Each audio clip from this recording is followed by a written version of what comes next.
Unfortunately, accidents happen, some small and fairly manageable, and others big and hazardous that require expert assistance. This presentation will help you know how to implement and execute an emergency response plan. You need to be able to identify how unintended pesticide releases, like fire and spills, can harm humans and the environment. In dealing with emergencies, you must know how to clean up and dispose of contaminated items to reduce environmental impact. And you should be familiar with emergency response equipment.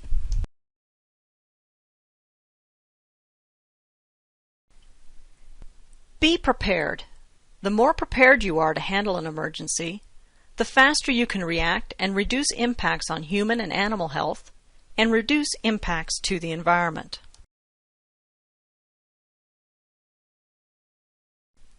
What is a typical emergency when working with pesticides? If a vehicle or spray rig overturned, pesticide injuries, fires, or spills can occur. A ruptured hose can cause a pesticide spill that results in an exposure incident or environmental contamination. An explosion or fire in a pesticide storage area can result in toxic fumes. Why is it important to plan for an emergency response? Being well prepared to respond to an emergency can prevent harm to humans and the environment. How you respond makes all the difference.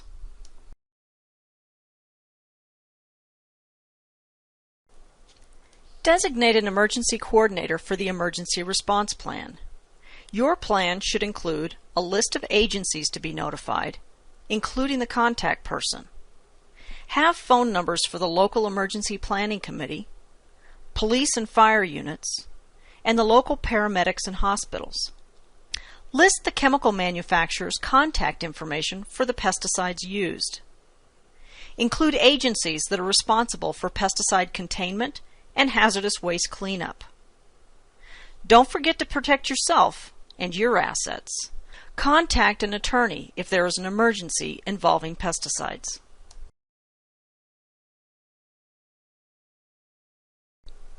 Emergency response forms should be available.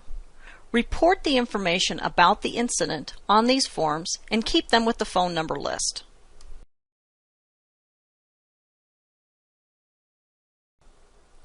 A map of the pesticide storage facility and bulk storage tanks is essential to assist emergency responders and employees. Include the layout of the storage area, access roads and fences, main shutoffs for utilities, and the location of fire alarms, extinguishers, and personal protective equipment. Make sure emergency response agencies have a current copy available in the event an accident occurs.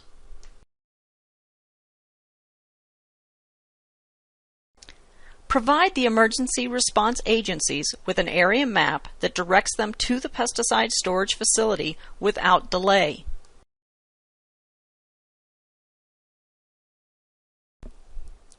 Keep a pesticide storage inventory of the pesticide products with the trade names, volumes, and locations.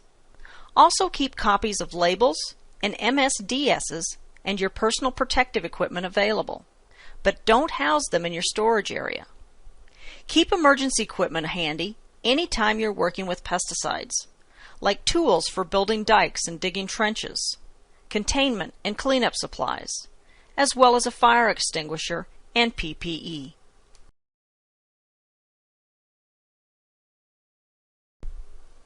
Your emergency plans need to be specific and include step-by-step instructions for each type of emergency that can occur. Prior to any incident, appoint the person responsible to handle the emergency. When an emergency does occur, the responsible person needs to write down everything that happens and then share the information with the local emergency responders.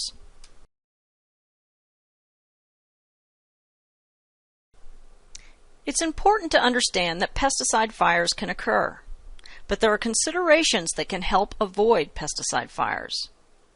When pesticide products are purchased, find out about their flammability and storage hazards prior to storage. Products that are flammable have label statements that read, "Do not use or store near heat or open flame."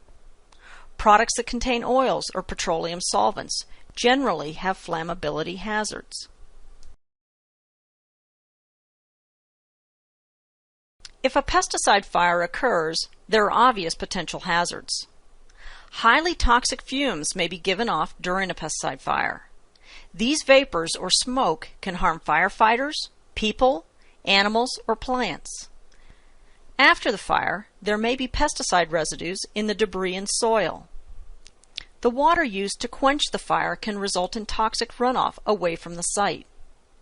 For this reason, don't spray large volumes of water on a pesticide fire.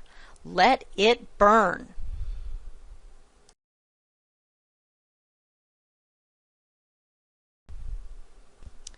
How can the hazards from a pesticide fire be reduced? The storage facility should be placed away from people and animals. Keep the storage facility locked and posted with warning signs. Warning signs alert first responders about what's inside. First responders must know what they're being exposed to in order to protect themselves and others.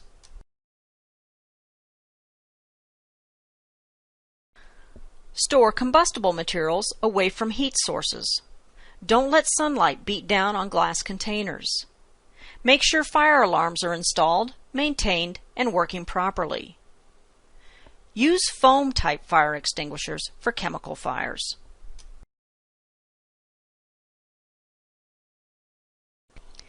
Take precautions to reduce fire hazards.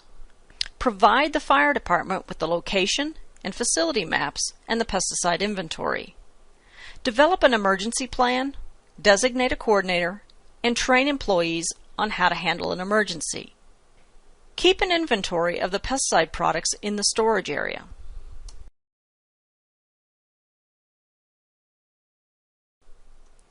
If there's a chemical fire, evacuate the area. Call 911 and report what chemicals are in the fire. Establish a perimeter and keep people out of the area. Have the MSDSs available for all of the chemicals in the storage area.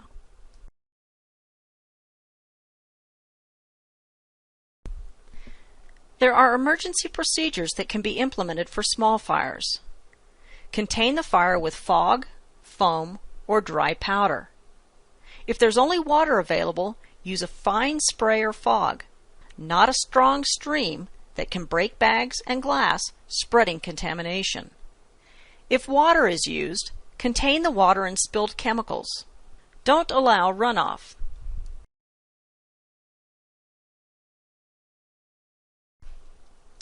If it's a large fire, consider letting the fire burn, since using water can spread contamination. If necessary, build dikes to contain water.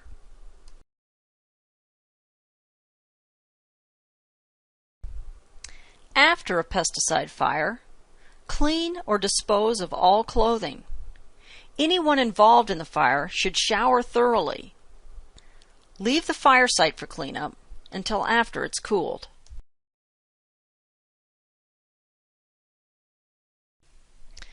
Okay, now let's talk about spills. When handling spills, make sure you're appropriately protected with PPE before you enter a zone of exposure. If anyone's injured, administer first aid immediately.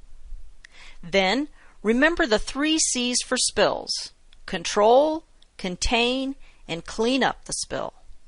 Some pesticide spills may be small and others quite large. Applicators must know how to respond to a pesticide spill. The 3 C's are a good reminder.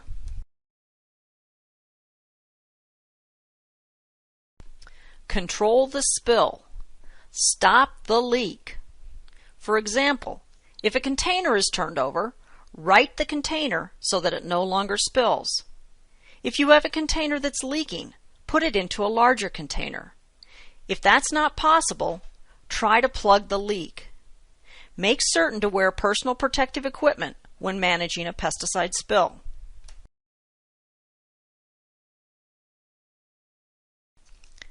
While a spill is being controlled, call the police if the spill is on the highway.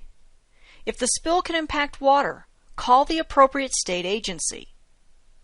Make sure you contact a state agency to report a spill so they can either answer questions of the public or assist with the spill if needed. Labels and MSDSs provide critical information to emergency responders.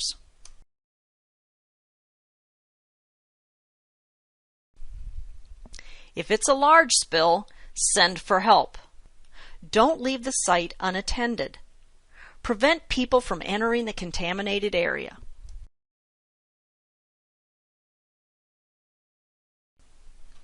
When a large spill occurs, or a small spill that poses risks to humans or the environment, or even if the spill is low risk but visible to the public, call the County Emergency Management Office.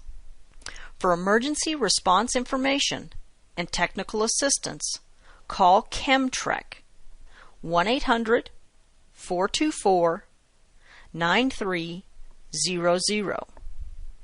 Pesticide labels also list an emergency number that can be called.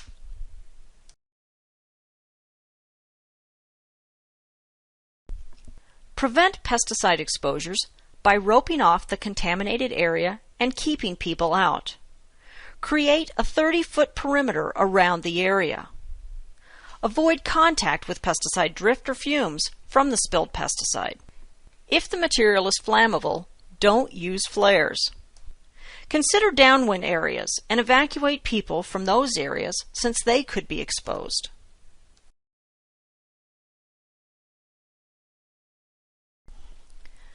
Once the spill is controlled, contain the spill.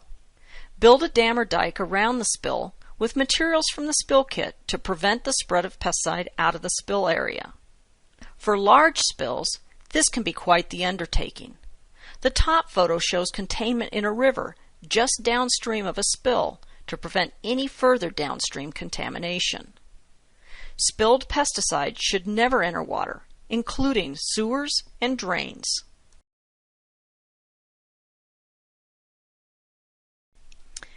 If the spilled pesticide enters water, immediately contact the appropriate agency. Notify the local emergency planning coordinator. Immediate action is required since it may be necessary to notify downstream users.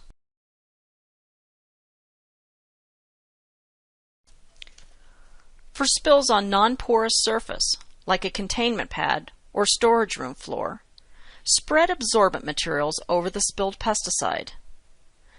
Absorbent flakes, fine sand, vermiculite, clay, and pet litter absorb pesticides well. Don't use sawdust if the pesticide is a strong oxidizer. Absorbent pillows, tubes, or pads are convenient to use, but must be disposed of properly. If at all possible, use an absorbent that can be diluted and applied to a label site to prevent disposal problems. Thinking ahead and having a well-supplied pesticide spill kit can save you a lot of headaches when an accident occurs.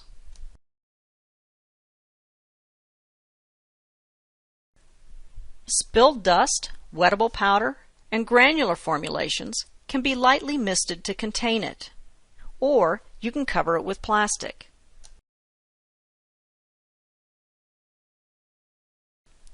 Finally, the spill must be cleaned up. Give the absorbent material time to soak up the spill, then sweep it up and place it in a container for later use or disposal. Once the material is collected, decontaminate the area. Mix up a solution of 30% bleach or hydrated lime and work it into the contaminated area with a coarse broom. Then again, put absorbent material over the area where the bleach and lime has been applied. Sweep it up and put it into a lined drum for disposal later on.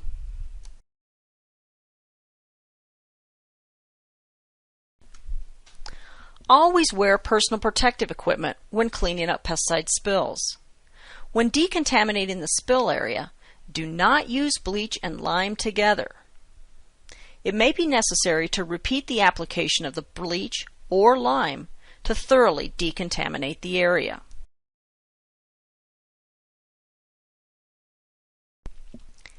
If soil is contaminated during a spill, remove the top 2 to 3 inches of soil. It can be mixed with clean soil and applied at or below a labeled rate to a labeled site. If contaminated soil can't be legally applied, dispose of it properly. To recondition the soil, layer 2 inches of lime over the area. Then add fresh topsoil over the lime. Activated charcoal can also be effectively used to decontaminate an area where a minor spill has occurred.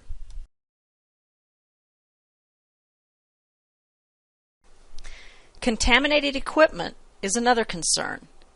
It can be cleaned with a 30% bleach or an alkaline detergent.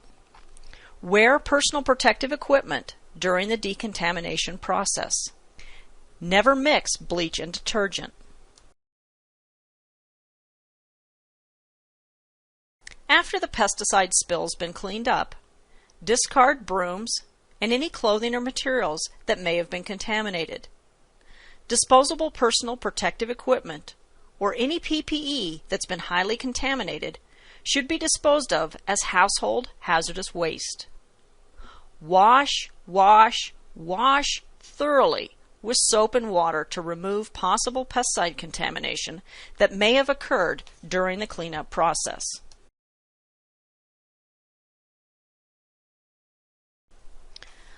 When a spill occurs, record all the cleanup procedures that were used. This is for your legal protection.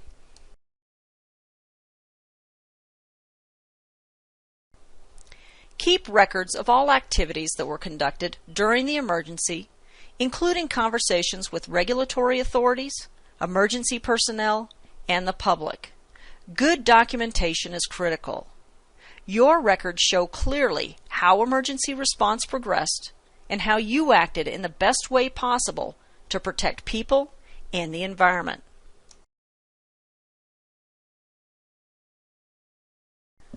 Photographs are a good way to capture information about the spill and the cleanup procedure.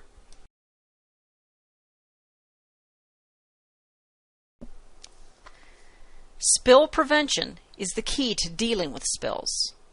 Conduct regular inspections of vehicles and equipment to make certain that they're fully operational and not leaking. A thorough understanding of the spray system can help avoid spills. Drive safely when transporting pesticides.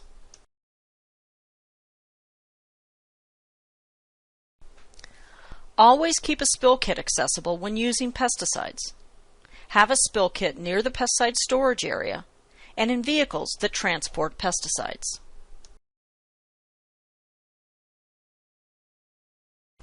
A spill kit should contain emergency phone numbers and personal protective equipment in addition to absorbent materials such as pet litter, tubes, or pillows. It should also have a shovel, broom, and dustpan, and a fire extinguisher that's rated for many types of fires. A large plastic drum should be available to contain the spilled materials prior to use or disposal.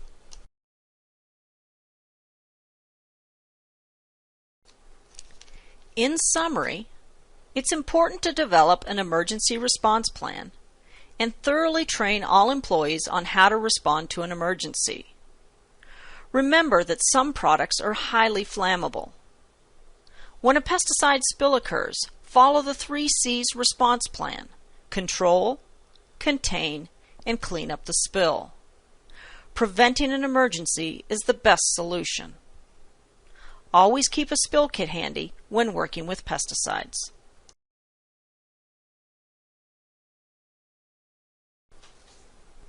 Question 1.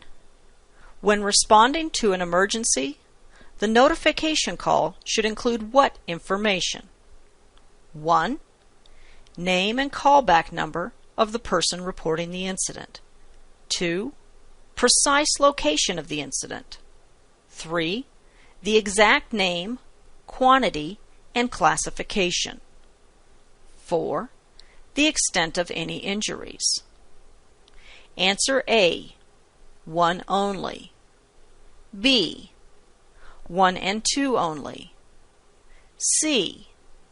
1, 2, and 3 only. D.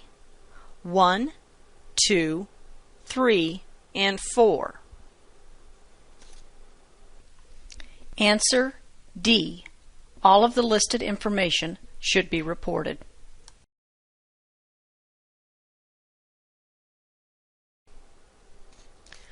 Question 2. Concerns from pesticide fires include all of the following except one option. Which option is not a concern with fires? A. Highly toxic vapors downwind of the fire. B. Contaminated runoff from the fire site. C. Back siphoning into a water supply. D. Pesticide residues in the debris or soil after a fire. Answer C. Back siphoning is a concern when filling a spray tank without using an air gap or check valve. Vapors, contaminated runoff, and soil residues are concerns during and after a fire.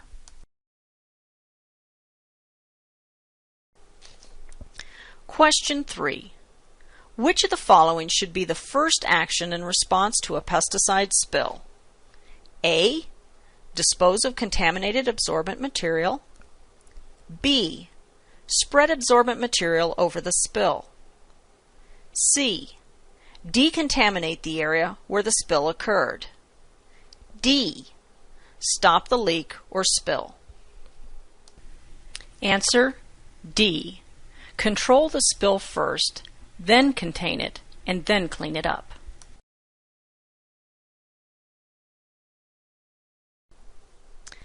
This presentation was authored by Carrie Foss, Carol Ramsey, Becky Hines, and Brett Johnson, Washington State University's Urban IPM and Pesticide Safety Education Program.